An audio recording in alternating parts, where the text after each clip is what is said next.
अगले साल देश में लोकसभा चुनाव होने हैं। इससे पहले सभी राजनीतिक दल अपने अपने राजनीतिक समीकरण साधने में लगे हुए हैं।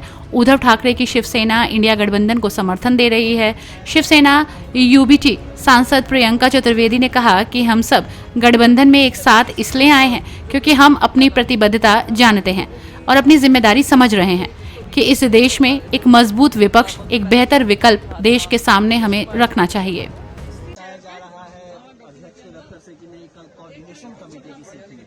हाँ, तो जिस तरीके से जो मीटिंग का अनाउंसमेंट हुआ था, काफी लोगों की प्री एंगेजमेंट से जिसको रीवर्क नहीं कर पा रहे थे, जैसे ममता बनर्जी जी ने भी कहा था, नीतीश कुमार जी ने भी कहा था, तो इसलिए उसके चलते जो भी निर्णय लिया होगा, कोऑर्डिनेशन कमेटी भी 5 महत्वपूर्ण कमिटीज बनी हैं, उसके अंतर्गत चर्चा होगी और बेटर कोऑर्डिनेशन के लिए काम होगा।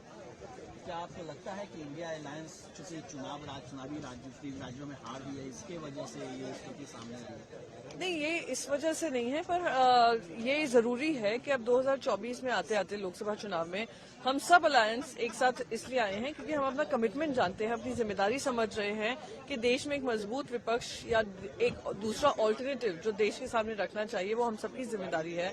संविधान की बात हो, प्रजातंत्र की बात हो, अर्थव्यवस्था की बात हो, महंगाई को लेकर हो, किसानों को लेकर हो, युवाओं को लेकर हो, महिलाओं को लेकर हो, उन सबकी हमें नीति बनानी पड़ेगी और किस तरीके से जनता का विश्वास जीतना है और 2024 में सरकार बनानी है, वो काम करना पड़ेगा।